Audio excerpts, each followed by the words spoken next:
Vamos a estudiar hoy la Biblia en español. Yo recuerdo cuando estaba en la universidad hace muchísimo tiempo, estudiando mercadeo y publicidad, que había un libro que todo estudiante de mercadeo y publicidad tenía que tener. Era el libro de Philip Kotler, ¿sí? Y no era en esa época, no había libros digitales como hoy en día, sino que tenía uno que comprar el libro, que era una cosa así. Valía mucho dinero. Yo me recuerdo que tuve que ahorrar 2 semestres para comprármelo.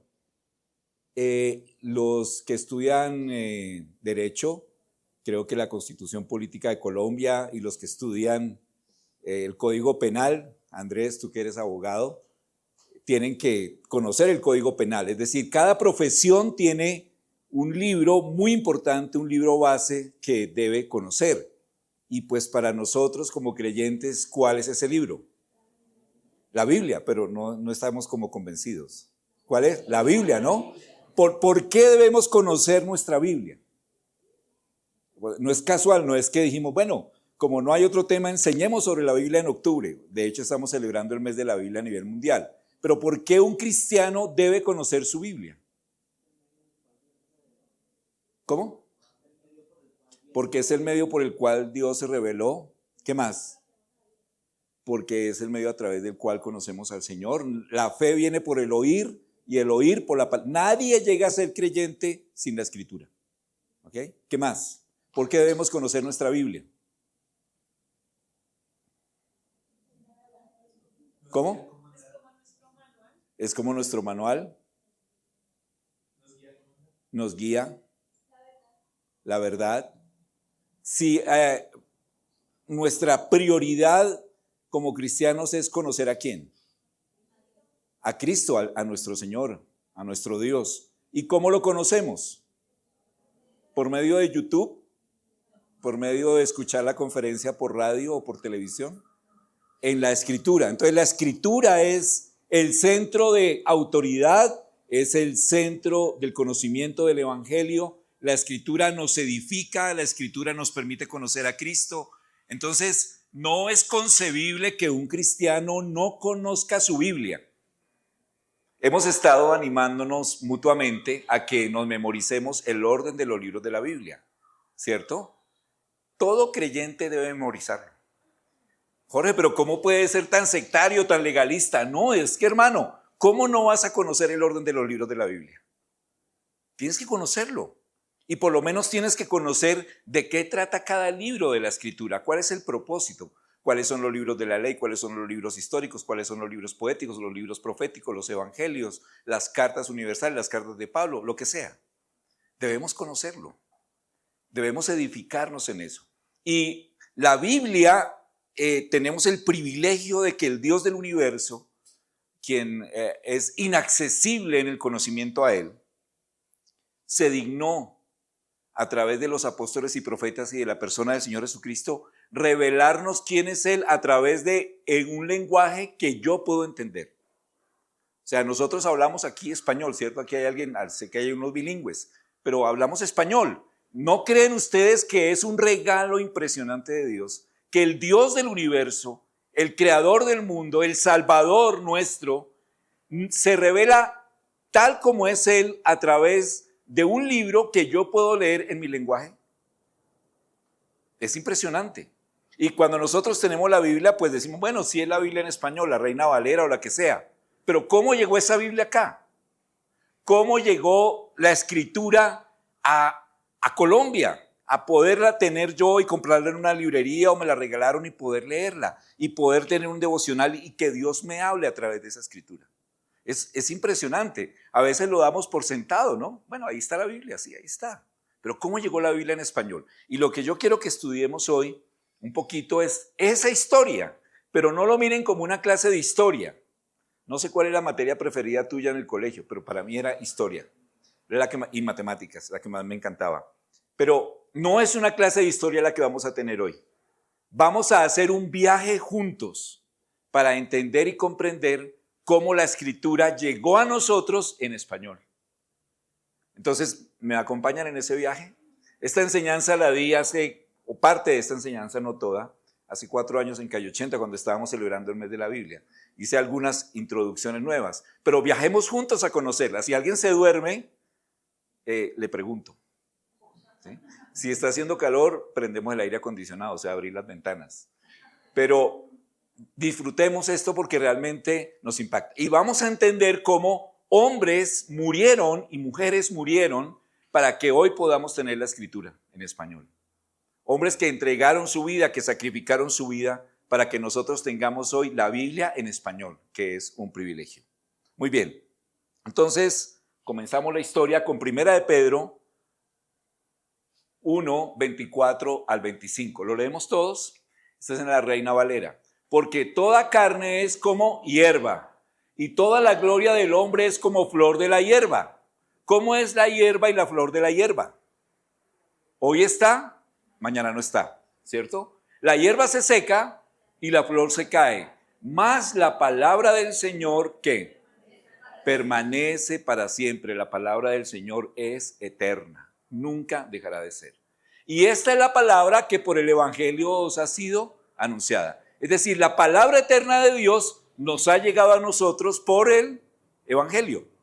Por eso cada vez que compartimos con alguien el Evangelio, y esto hemos hecho énfasis, no compartimos, oiga, venga a la iglesia, que aquí en la iglesia todos los problemas se solucionan. No, compartimos la palabra de Dios. Ella es la única que salva, ¿cierto? No la iglesia, no los líderes de la iglesia, no lo que la iglesia piensa. Es la palabra del Señor. Y está en español. El Concilio Vaticano II, que se desarrolló en los años 1960, creo que del 64 al 69, o 65 al 69, permitió que las misas de la Iglesia Católica dejaran de hacerse en latín y fueran en español. Pero me contaba mi papá que antes las misas eran en latín. No sé si alguien aquí lo vivió, creo que no. Pero antes las misas eran en latín. La escritura era vedada para el común del pueblo. En Colombia un campesino no tenía acceso, una persona de la ciudad no tenía acceso a la palabra de Dios en español durante muchos siglos. Hoy la tenemos, hoy tenemos muchas versiones que podemos disfrutar. Entonces, vamos aquí con esto. Y comenzamos la historia, vamos a comenzar este viaje por los Reyes Católicos de España. ¿Alguien recuerda a los Reyes Católicos de España? En historia ¿se acuerdan de Colón?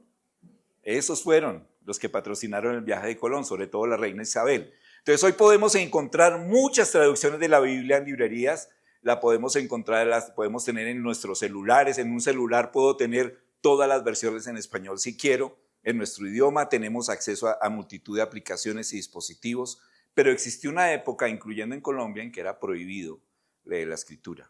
Pero los Reyes Católicos de España, Isabel y Fernando, habían prohibido la traducción de la Biblia al castellano. Arriesgarse a traducir la Biblia o poseer una parte de una Biblia traducida al español era un delito. Y la Santa Inquisición, ¿recuerdan la Santa Inquisición? ¿Ok? La Santa Inquisición perseguía a los que tenían Biblias en español y eran quemados o castigados, quemados en la hoguera o castigados con una prisión o torturas. Isabel la Católica había jurado de joven que si algún día llegaba a reinar, iba a dedicar su vida entera a extirpar la herejía protestante para la honra de Dios y para la glorificación de la Iglesia Católica. Ese trasfondo nos da una idea del precio que tuvieron que pagar los primeros cristianos que tradujeron la Biblia al español y que la difundieron en medio de España y de Europa y después obviamente y de las Américas. Hasta que hoy podemos disfrutar de nuestra Biblia y la tenemos en nuestras manos. Así que es un ¿qué? Un privilegio, hermanos, tener esta Biblia.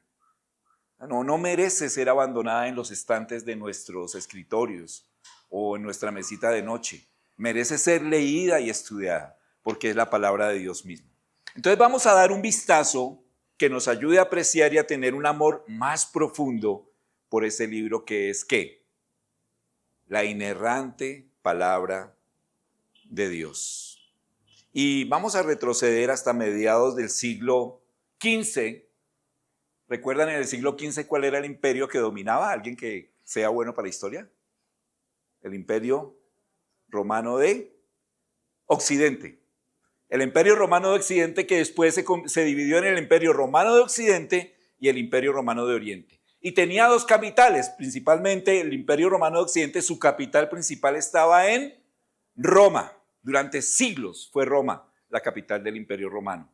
Pero ya en esta época existía una ciudad que se conocía como Constantinopla, lo que hoy en día es la ciudad de Estambul, la capital de Europa. Nosotros con mi esposa estamos orando porque queremos viajar a Turquía pronto. Y valdría la pena, ¿no?, ir a conocer toda la historia que hay allí en Turquía. Muchas cosas que tienen que ver con el cristianismo sucedieron allá. Entonces, a mediados del siglo XV, cuando los turcos que estaban allí en plena lucha con el Imperio Romano, conquistaron a Constantinopla, el último vestigio del Imperio Romano de Occidente en el año 1453, produjo que muchos de los pobladores de Constantinopla migraran hacia Europa Occidental y llevaron consigo muchos manuscritos de la Biblia en sus idiomas originales.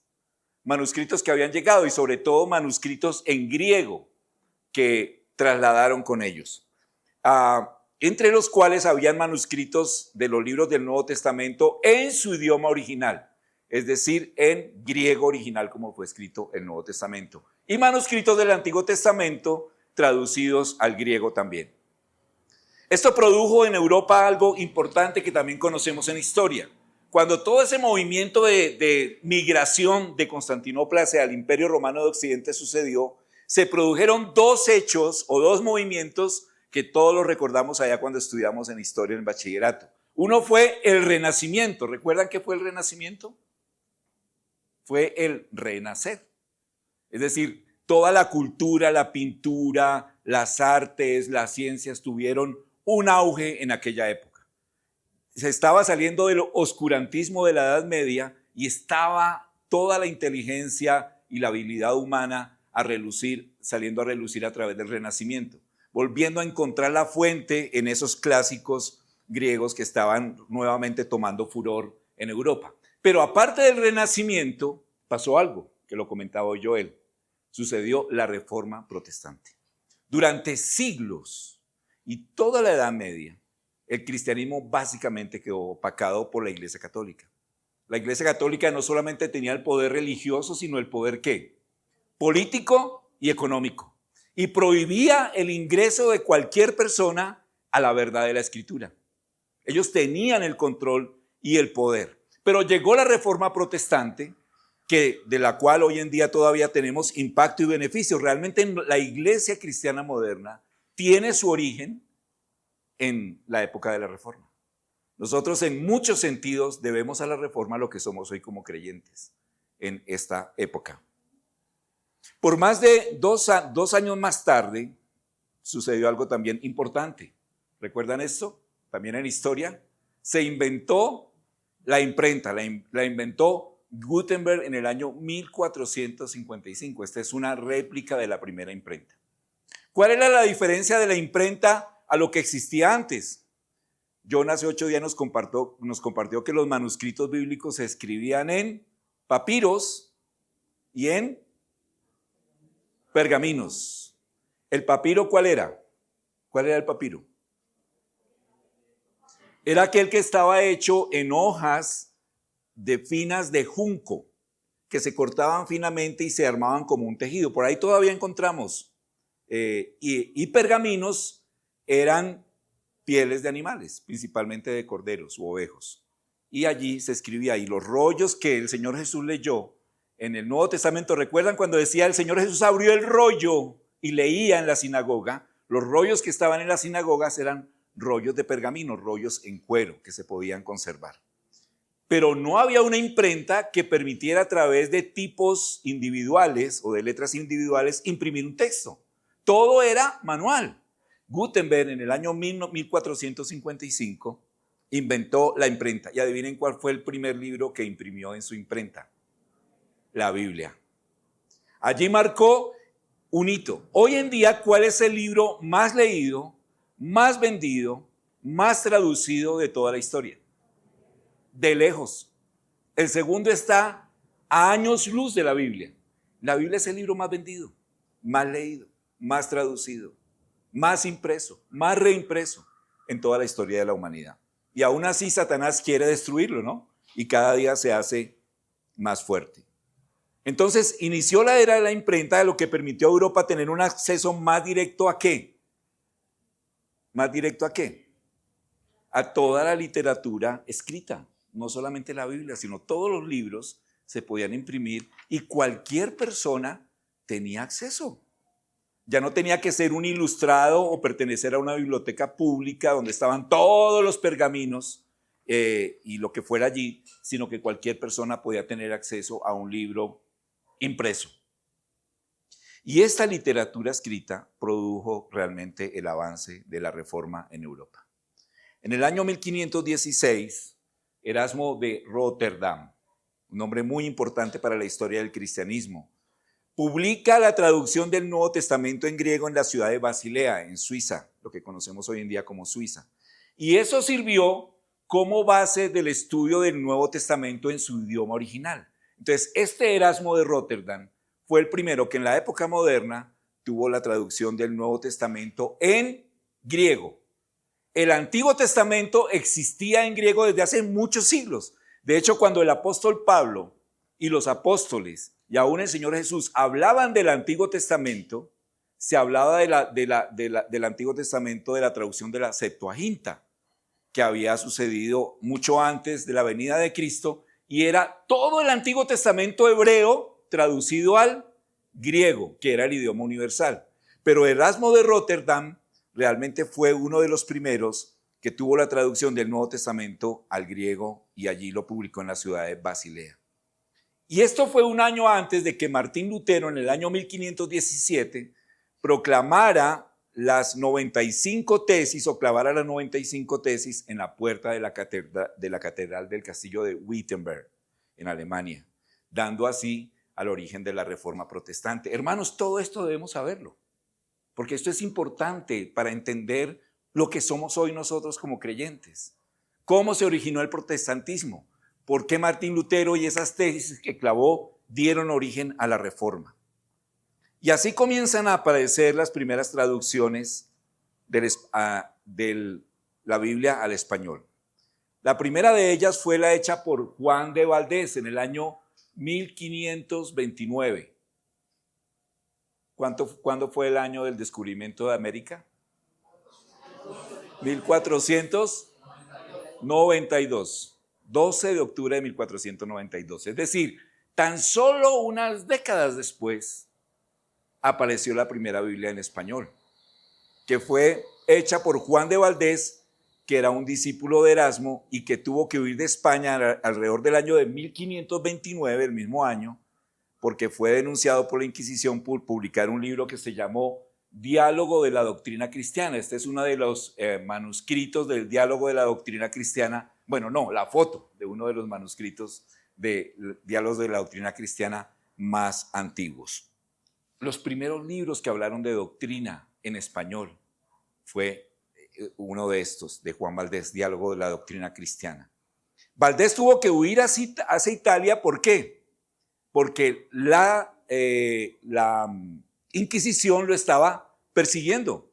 Entonces tuvo que huir de España, se fue a Italia, donde encontró refugio en la corte de Nápoles y allí tradujo por primera vez en la historia el libro de Mateo, el libro de Lucas, todas las cartas de Pablo.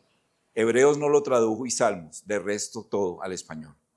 Pero este Juan de Valdés tenía una forma de escritura que, según los literatos españoles, es declarado como uno de los hombres, después de Miguel de Cervantes Saavedra, con más pureza en el lenguaje castellano. O sea, no era cualquier tonto que por ahí se le dio por escribir. Era todo un erudito literato y enfocado en la Biblia. Este tipo de hombres usó Dios para empezar a producir las primeras traducciones al español. En el año 1453, se tradujo por primera vez todo el Nuevo Testamento por Francisco de Encinas. Este hombre tenía 20 años. Era un genio. 20 años. ¿Cuántos años tiene el joven más joven de acá? Johncito, 20. ¿Cuántos tienes? 22. Ya estás viejo en comparación con este hombre. Francisco de Encinas. A los 20 años tradujo el Nuevo Testamento y lo publicó en la ciudad de Amberes. Su traducción del Nuevo Testamento completo, del cual existen muy pocas copias, porque fue tan perseguido que tan pronto salió de la imprenta, fueron quemados muchos de sus ejemplares, fueron prohibidos y sacados de circulación.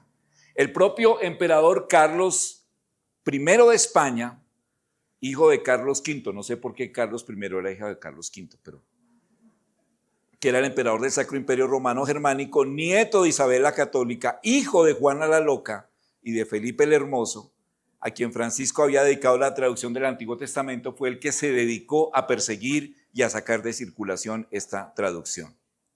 Años después de la muerte de Francisco de Encinas, en el año 1553, dos judíos publicaron una versión del Antiguo Testamento en español, la primera versión del Antiguo Testamento completa en español, que se conoció como la Biblia de Ferrara, porque fue dedicada al duque de Ferrara, y esta publicación se hizo fuera de España, en Italia, debido a la Inquisición española. Es decir, todos los primeros traducciones al español parciales o completas de Antiguo y Nuevo Testamento no se hicieron en España, se hicieron fuera de España por la Inquisición, por la persecución de la Inquisición católica, que desplazó a estos hombres que el Señor estaba usando en aquella época.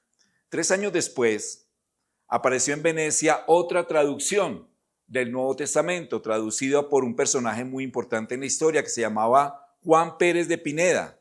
Esta traducción fue considerada como la mejor o una de las mejores versiones antiguas del castellano del Nuevo Testamento. Fue introducida en España de contrabando. ¿Ustedes sabían que la Biblia generalmente cuando entra a un país donde es prohibida, entra de contrabando? Como si fuera la coca hoy en día.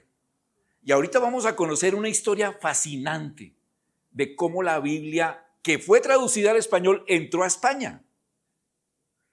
Y hay una película espectacular, viejísima, que las animo a que lo busquen en YouTube, se encuentra. Se llama Como llama una llama en el viento. Una película muy vieja, pero espectacular, divina para verla. Y hace una ilustración en una película dramática de cómo el Evangelio llegó, o cómo la Biblia traducida al español llegó a España. No se pueden perder esa película. Me acuerdo mucho de esa película porque cuando yo tenía 21 años en Villa de Leyva, teníamos un retroproyector de esos ¿sí? Y llevábamos nuestro retroproyector a las veredas, colocábamos una sábana en las veredas donde recopilábamos a los vecinos de la vereda, proyectábamos la película y después proclamábamos el Evangelio en la época de juventud mía.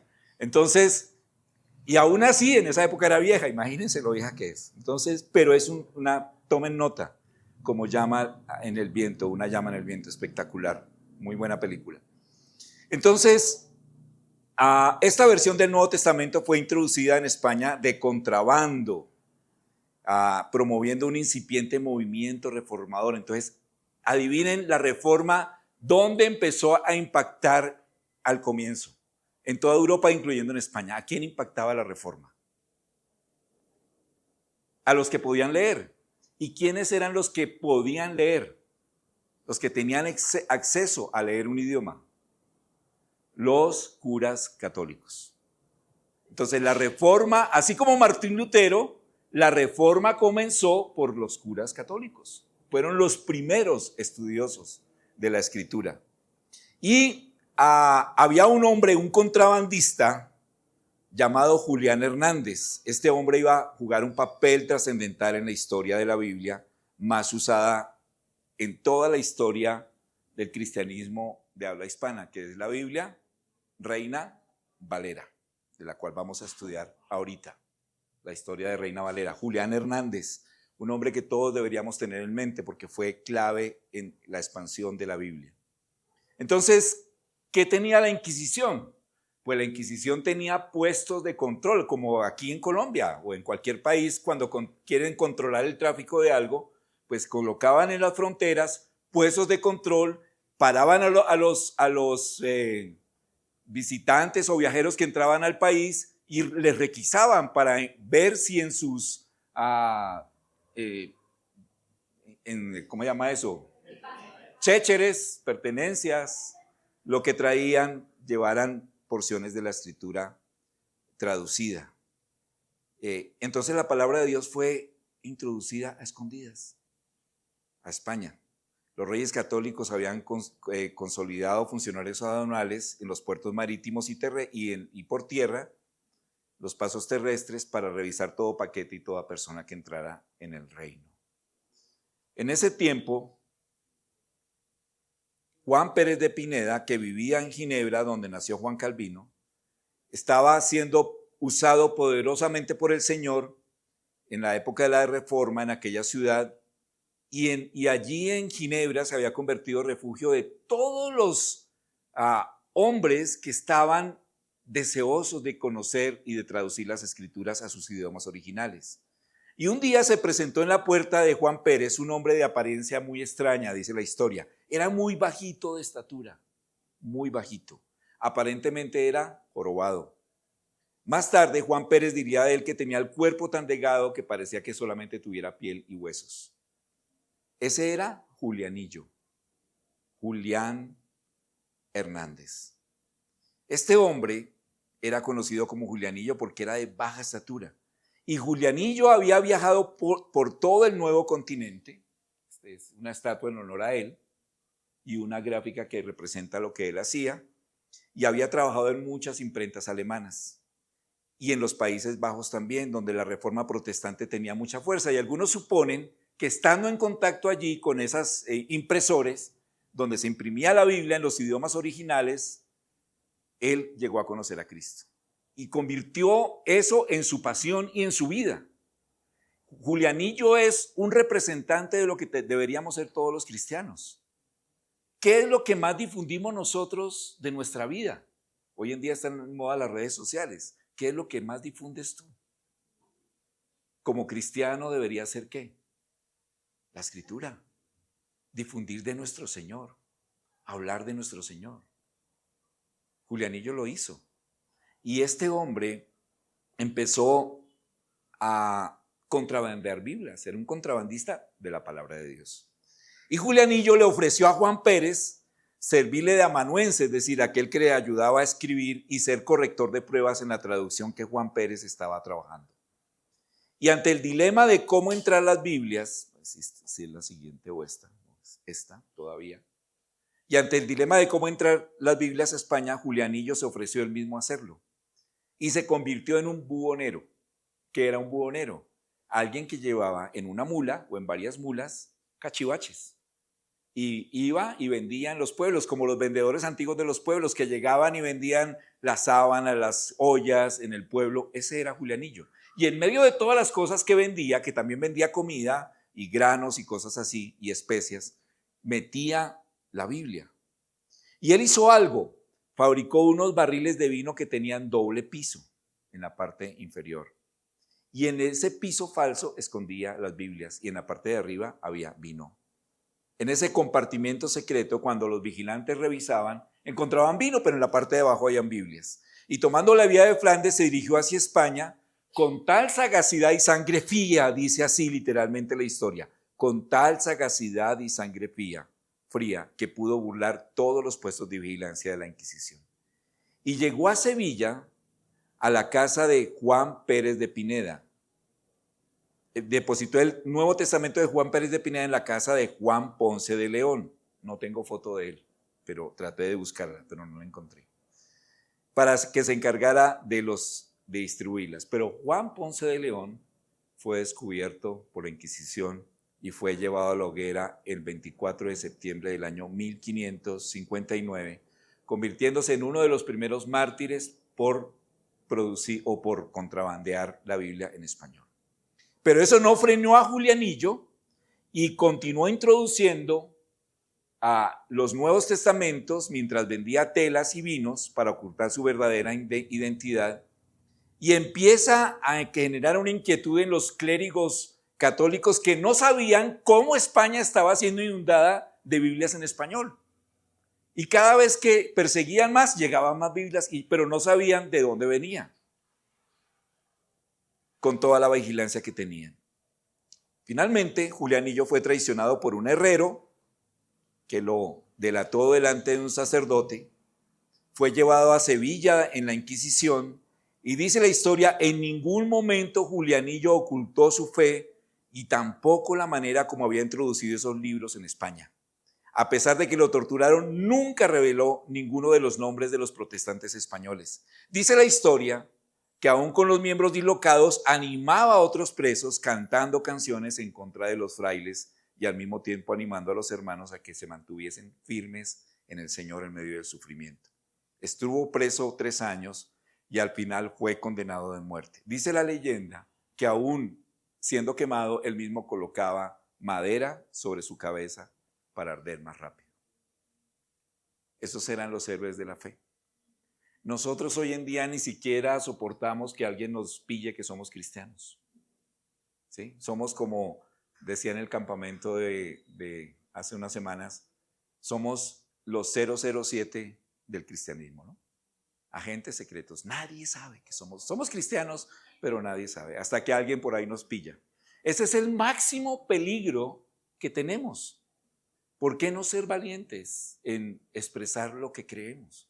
¿Por qué no ser valientes en expresar nuestra fe? El Señor Jesús murió por nosotros en la cruz. Eso es digno de honra y digno de orgullo para nosotros. Y estos hombres y mujeres de la historia que padecieron persecución son un claro ánimo y ejemplo para nosotros. Pero Julianillo es importante porque pasó algo.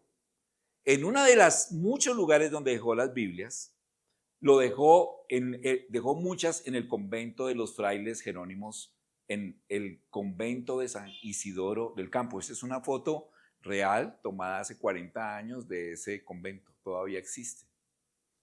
Esta película narra la historia de ese convento, la que les comento. Y allí había una comunidad de 40 monjes jerónimos.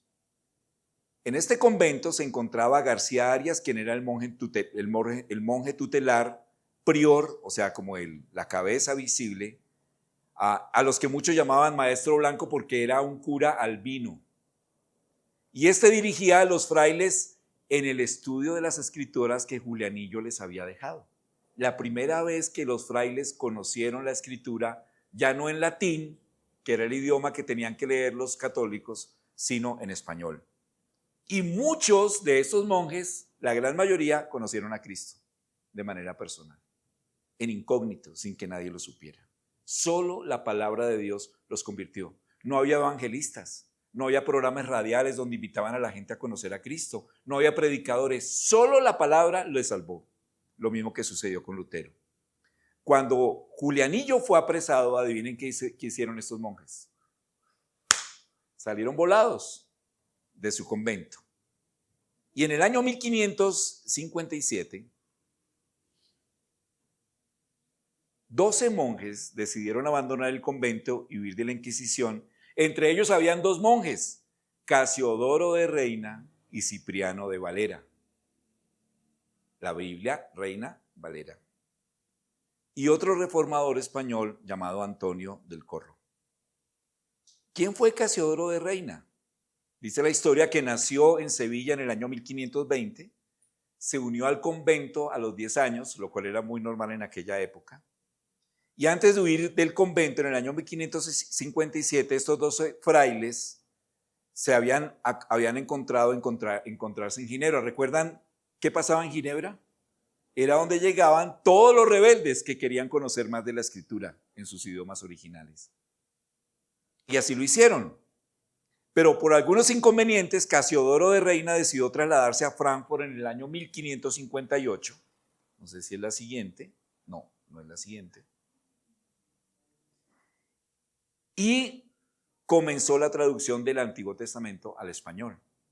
La idea de Casiodoro era traducir todo el Antiguo Testamento y unirlo con la traducción del Nuevo Testamento de Juan Pérez de Pineda, y así tener toda la Biblia en español.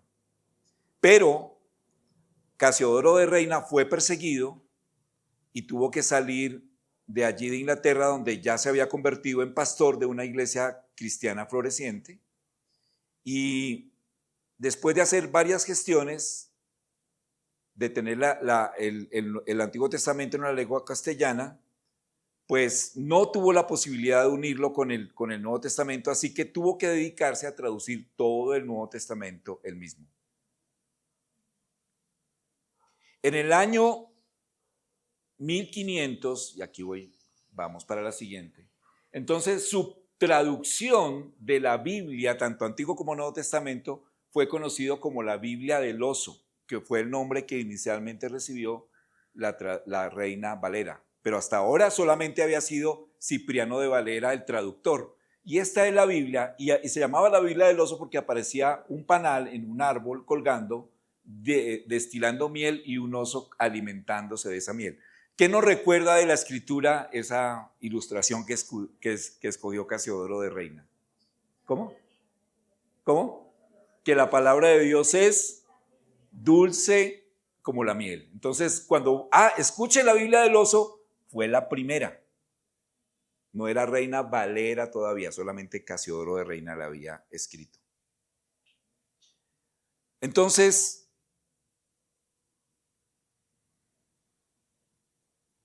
tengo que saltarme por acá. Pero la historia no concluye allí, sino que Cipriano de Valera, a ver si está aquí. Sí. Cipriano de Valera, quien había pasado tiempo en Ginebra, uno era Casiodoro de Reina, el otro era Cipriano de Valera, que había pasado un tiempo en Ginebra, llegó a Inglaterra estudiando en Oxford y en Cambridge. Hermanos, nosotros pensamos a veces que los hombres que Dios usó eran pelagato por ahí que no tenía nada que hacer, eran unos intelectuales impresionantes. Estudiaron en Oxford y Cambridge. Las universidades, todavía no existía Harvard, eran las universidades top en Inglaterra, donde solamente los eruditos podían estudiar. Él se convierte allí en Cambridge en un gran traductor, y de hecho entre sus obras más conocidas está la traducción de la Institución de la Religión Cristiana de Juan Calvino, un libro fascinante que vale la pena leer por lo menos una vez en la vida. Institución de la Religión Cristiana de Juan Calvino. Entonces, un dato interesante es que la traducción al español de Cipriano de Valera se considera tan buena como el francés de Calvino en el original de la Institución de la Religión Cristiana. Después de 20 años de revisión, en el año 1602, Cipriano de Valera hace una revisión de la Biblia del Oso. Y en el año 1602 sale por primera vez la versión Reina Valera. Es traducida por Casiodoro de Reina, revisada por Cristiano de Valera. Es la que tenemos hoy como la Biblia más conocida en toda Latinoamérica y Hispanoamérica. Fue publicada en Ámsterdam en el año con un total de 458 cambios que hizo Cipriano de Valera de la versión de Reina, y se conoce como la Biblia del Cántaro, que es la primera versión Reina Valera. Y se llamaba del Cántaro porque aparece en la portada, en la cual aparecen dos hombres, uno de los cuales está regando un árbol con un cántaro, haciendo alusión ¿a qué? ¿Cómo? A que la palabra de Dios es como agua viva. Muy bien. La obra de la Reina Valera es considerada como una joya de la lengua castellana. No en vano nuestra traducción fue producida en el siglo de oro español. Es decir, la Reina Valera no solamente es la traducción más leída y más estudiada del idioma español, está considerada por literatos como una de las obras literarias más importantes de toda la historia de Hispanoamérica. O sea, es una joya literaria, aparte de todo.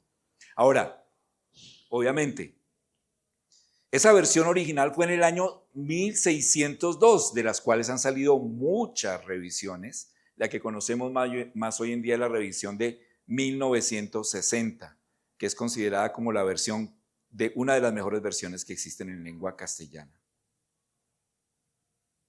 Entonces, pero la Biblia no se queda anclada en la versión Reina Valera. ¿Cómo son los idiomas? Cambiantes. Un idioma es ¿qué? Vivo, ¿no? Evoluciona con el tiempo. Si nosotros leyéramos la Reina Valera original de 1602, no entenderíamos casi nada. Por eso es necesario que periódicamente se hagan revisiones para actualizar el idioma a las palabras que se van cambiando o van saliendo por desuso. Los idiomas son vivos y dinámicos, van cambiando con el tiempo. Sería muy complicado leer el castellano de esa época. Así que aparte de los manuscritos de las escrituras que se han descubierto en el siglo XIX, nos han ayudado a tener mejores versiones y mejores revisiones de esta Biblia. En los últimos 150 años de la Reina Valera ha sido sometida a varias revisiones. Las más importantes son la revisión de 1865, la de 1909, la de 1960, que es la más conocida, la de 1965, la de 2015, y hay una versión y una revisión del año 2020, que ha sido una de las últimas que ha tenido esta Biblia. La Iglesia Católica también ha producido varias versiones de la Biblia en español. No todas son buenas, otras son mejores. Entre las mejores, la Torres Amat, traducida de la Vulgata Latina, la Nácar Colunga, que creo que todos los que fuimos católicos, o por lo menos nos forzaron a ser católicos cuando niños, la teníamos en el colegio. Esa es la Nácar Colunga, la Biblia que usan la mayoría de los católicos hoy en día, que fue la primera versión católica traducida de los idiomas originales hebreo, arameo y griego. La Bober Cantera de 1947, la Biblia de Jerusalén, la Biblia latinoamericana publicada en Chile en 1972. Pero quiero terminar ya la última parte de esta, no es una predicación, es un breve repaso de la historia, que la forma como son traducidas las Biblias hoy en día. Entonces existen dos formas. La primera es una traducción tomando como formato la equivalencia formal. ¿Qué es la equivalencia formal? Son traducciones literales, lo más literal posible del idioma original al idioma al que se traduce. ¿Cuáles son los idiomas originales en que fue escrita la Biblia? Antiguo Testamento, ¿en qué fue escrita? En hebreo. Nuevo Testamento, griego y arameo, algunas partes de los evangelios. Después, todo el Antiguo Testamento fue traducido al griego, que fue la Biblia que se usó en la época de los apóstoles del Antiguo Testamento, la Septuaginta, y después todo, tanto Antiguo como Nuevo Testamento, fue traducido a todos los idiomas o la mayoría de idiomas que conocemos hoy en día. Entonces, una Biblia puede ser traducida bajo el modelo de equivalencia formal, que es una traducción literal, lo más posible cercana literalmente al manuscrito original, y la otra es de equivalencia dinámica, que es una traducción que no lo hace literalmente, sino que busca traducir plasmando la idea del texto. ¿Por qué es importante eso? Porque vamos a hablar de las traducciones que tenemos hoy disponibles para estudiar la escritura. ¿Y cuáles de esas son de equivalencia formal y cuáles de equivalencia dinámica? Para que tengamos una distinción entre las dos y sepamos cómo usar una y cómo usar la otra. ¿Listo? Bueno, muy bien. Entonces, bajo la Reina Valera es traducida, ¿cómo creen ustedes que fue traducida la Reina Valera? Bajo equivalencia formal, traducida literalmente lo mejor posible, o bajo equivalencia dinámica, traduciendo, tomando como base la idea del texto. ¿Cuál? La equivalencia formal, ¿ok? Lo más literal posible. Para los que enseñan o se están preparando para predicar o les gusta estudiar la Biblia, hombres o mujeres, hermanos o hermanas, lo mejor para estudiar un texto es usar una Biblia traducida de equivalencia formal, porque es muy estricta en sus palabras a los idiomas originales. La de equivalencia dinámica, ¿para qué la podríamos utilizar? ¿Ibas a decir algo, Juanpa? Sí. Ok. Si hay un pasaje que por equivalencia formal no lo entiendo, pues puedo recurrir a una Biblia traducida con equivalencia dinámica para entender mejor el pasaje. Recomendable, estudiamos en traducciones de equivalencia formal y podemos enseñar en traducciones de equivalencia dinámica para hacerlo más entendible. Si estoy compartiendo el evangelio con alguien y esa persona me dice, oye, regálame una Biblia, pues cualquiera de las dos. A mí me regalaron una Biblia de Reina Valera y el Señor me ayudó a entenderla. Pero hoy en día tenemos otras traducciones que pueden ser mucho más fáciles para una persona que hasta ahora está conociendo el evangelio. Entonces le puedo regalar una Biblia o una traducción de equivalencia dinámica que está escrita en un lenguaje más entendible para una persona más moderna. ¿Me hago entender? Si estudié un pasaje complejo, por ejemplo, un pasaje de Efesios 4, ¿cierto? Donde se habla de que Él subió a lo alto, ¿sí? Después de haber descendido, subió a lo alto, dio dones a los hombres y todo esto. Un pasaje complejo de enseñar, tal vez lo estudio en una Biblia de equivalencia formal, pero uso los versículos al auditorio en equivalencia dinámica para dar una mayor claridad. Entonces, ¿cuáles son las Biblias de traducción de equivalencia formal? La Reina Valera es una. Traducido bajo la equivalencia formal. Tenemos la Biblia de las Américas. Esta, mi preferida. Producida o publicada por Lockman Foundation en el año 1986. Hoy en día tenemos la nueva Biblia de las Américas, es decir, la Biblia de las Américas, pero en una versión revisada. Un comité editorial de estudios de España, Hispanoamérica y Estados Unidos observó dos principios básicos en la traducción de la Biblia de las Américas. Primero, en la medida de lo posible, ceñirse a los idiomas originales de las Sagradas Escrituras. Muy importante. Segundo, observar las leyes de la gramática moderna, considerando variaciones continentales, contemporáneas, usando un estilo ágil, ameno y manteniendo su belleza literaria. Es decir, una Biblia que equilibra una traducción rigurosa en un idioma hermoso y fácil de entender. Esa es la Biblia de las Américas. Cuando alguien dice, recomiéndame una Biblia, yo digo, bueno, te recomiendo la nueva Biblia de las Américas, porque tiene ese balance entre una traducción muy estricta, pero escrita en un lenguaje muy moderno y muy ágil, fácil de entender. En el año 2005 salió la nueva Biblia de las Américas, que es la de mayor circulación hoy en día, que provee fidelidad en la traducción y claridad en su mensaje. Dentro de otra Biblia traducida bajo la equivalencia formal es la Biblia textual, es esta, ¿okay? Que es una Biblia que en su texto combina los lenguajes originales en los que fue escrito. Entonces, por ejemplo, cuando hablamos, ¿qué dice Génesis 1:1? ¿Ok? En la Biblia textual dice lo siguiente: en el principio Elohim, que es la palabra original para Dios, Elohim Aleph-Tav creó los cielos y la tierra. Pero la tierra se había precipitado en caos y vacío, y hubo tinieblas sobre la faz del abismo acuoso, y el espíritu de Elohim se cernía sobre la faz de las aguas. Entonces es una Biblia, la Biblia textual es una Biblia para alguien que quiere ser más estricto en el uso de las palabras, conocer más el sentido de cada palabra. Entonces también es una Biblia de equivalencia formal. Entonces tenemos tres de equivalencia formal, aunque hay otras: la Reina Valera, la Biblia de las Américas o Nueva Biblia de las Américas y la Biblia textual. Vamos a conocer ahora, dentro de las versiones modernas, cuáles son aquellas de equivalencia dinámica. Entonces tenemos la nueva versión internacional, la nueva traducción viviente y Dios habla hoy. Conocemos la Dios habla hoy, esa es la que piden en los colegios, ¿no? Sí, esa desde niño, yo recuerdo que a mis hijos le pedían esa en los colegios, Dios habla hoy.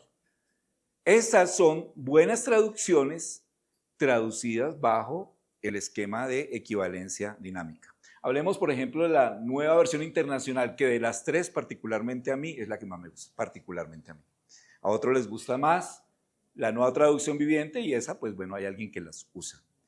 En la nueva versión internacional se basaron en los mejores manuscritos en los idiomas originales, pero en lugar de traducir estrictamente palabra por palabra, que es la equivalencia formal, su idea era comunicar las verdades fundamentales de una manera más fiel a la intención original del autor, es decir, pensamiento por pensamiento, tomando en cuenta la cultura y la forma de hablar de la cultura hispanoamericana. Por ejemplo, en la nueva versión internacional, en las Biblias de traducción de equivalencia formal, se habla de codos. En la nueva Biblia de las Américas, que es una traducción de equivalencia dinámica, se habla de metros, es decir, traduce los codos a metros. Yo la primera vez que leí sobre las medidas del Arca de Noé me imaginaba codos, codos, codos, pero realmente sí era una medida muy aproximada. Pues es otra historia, pero nos ayuda mucho en eso. Cuando tengo dudas me ayuda a ampliar mucho esta Biblia. Y quiero que hagamos un ejercicio muy sencillo. Vamos a leer. ¿Alguien tiene una nueva versión internacional ahí? Yo tengo una acá. Sí, la tienen allí. Esta es Biblia de las Américas y esta es nueva versión internacional. Como esta, si eres bilingüe, la mitad en inglés, la mitad en español. Yo también soy bilingüe. Rolo y español. Pero me la regalaron y me encanta. Entonces, miremos un pasaje en... ¿quién tiene nueva versión internacional ahí? Bueno, no he preparado esto, pero vamos a buscar un pasaje. A ver. Busquemos este pasaje que aparece por acá. En Romanos, capítulo 8, pasaje muy conocido. ¿Alguien que la tiene? Romanos 8:31. ¿Qué pues diremos a esto? Si Dios es por nosotros, ¿quién contra nosotros? El que no escatimó a su propio Hijo, sino que lo entregó por todos nosotros, ¿cómo no nos dará también con él todas las cosas? ¿Quién acusará a los escogidos de Dios? Dios es el que justifica. ¿Quién es el que condenará? Cristo es el que murió, más aún, el que también resucitó, el que además está a la diestra de Dios, el que también intercede por nosotros. ¿Quién nos separará del amor de Cristo? Tribulación, angustia, persecución, hambre, desnudez, peligro o espada, como está escrito, por causa de ti somos muertos todo el tiempo. Y sigue ahí. Leamos ese pasaje en Nueva Versión Internacional. ¿Qué diremos frente a esto? Si Dios está en nuestra parte, ¿quién puede estar en contra nuestra? El que no escatimó ni a su propio Hijo, sino que lo entregó por todos nosotros, ¿cómo no habrá de darnos generosamente junto con él todas las cosas? Sigue. ¿Quién acusará a los que Dios ha escogido? Dios es el que justifica. ¿Quién condenará? Cristo Jesús es el que murió e incluso resucitó y está a la derecha de Dios e intercede por nosotros. ¿Quién nos apartará del amor de Cristo? La tribulación o la angustia, la persecución, el hambre, la indigencia, el peligro o la violencia. Por tu causa siempre nos llevan a la muerte, nos tratan como ovejas para el matadero. Sin embargo, en todo esto somos más que vencedores por medio de aquel que nos amó. Hasta ahí. Nueva traducción viviente, ¿quién la tiene? ¿Qué podemos decir acerca de cosas tan maravillosas como estas? Si Dios está a favor de nosotros, ¿quién podrá ponerse en nuestra contra? Si Dios no se guardó ni a su propio Hijo, sino que lo entregó por todos nosotros, ¿no nos dará también todo lo demás? ¿Quién se atreve a acusarnos a nosotros, a quien Dios ha elegido para sí? Nadie, porque Dios mismo nos puso en la relación correcta con Él. Entonces, ¿quién nos condenará? Nadie, porque Cristo Jesús murió por nosotros y resucitó por nosotros, y está sentado en el lugar de honor a la derecha de Dios y intercede por nosotros. ¿Acaso hay algo que pueda separarnos del amor de Cristo? ¿Será que Él ya no nos ama si tenemos problemas o aflicciones, si somos perseguidos o pasamos hambre, o estamos en la miseria o en peligro o bajo amenaza de muerte? Como dicen las Escrituras, por tu causa nos matan cada día, nos tratan como ovejas en el matadero. Claro que no, a pesar de todas estas cosas, nuestra victoria es absoluta por medio de Cristo que nos amó. Ok, ¿notan la diferencia? Entonces la Reina Valera tiene un lenguaje un lenguaje entendible, claro, muy apegado a los originales, con palabras un poquito más técnicas, podríamos decir. La Nueva Versión Internacional aclara mejor esas palabras, da un sentido, pero la Nueva Traducción Viviente se alarga más, ¿no? Entonces los versículos de la Nueva Traducción Viviente son más largos. ¿Por qué? Porque buscan expresar de una forma más clara la idea, ¿ok? Entonces se extienden un poquito más explicando la idea en un idioma más entendible para nosotros. Esas son las diferencias. ¿Cuál de las dos Biblias o de las dos tipos de traducciones es mejor? Depende. ¿Cuál es mejor? Cada una tiene un uso. ¿Cuál prefieres? Con la que te sientas más cómodo. Si, por ejemplo, como la Nueva Traducción Viviente de Juan Pablo gusta mucho en los jóvenes hoy en día, porque es mucho más, bueno, y también en los viejos, porque es mucho más expresa de una forma. a mí no me gusta tanto porque yo soy muy de la palabra, lo que significa la palabra, el sentido literal de la palabra, lo que el Señor quiso decir. Entonces tal vez me gusta más a mí una equivalencia formal, pero cuando quiero enseñar uso una equivalencia dinámica. Ahora, no pensemos en los que enseñamos, pensemos en todos los creyentes, es decir, los que estamos edificándonos en la palabra de Dios. ¿Qué Biblia deberías tener? ¿Cómo? ¿Cuántas?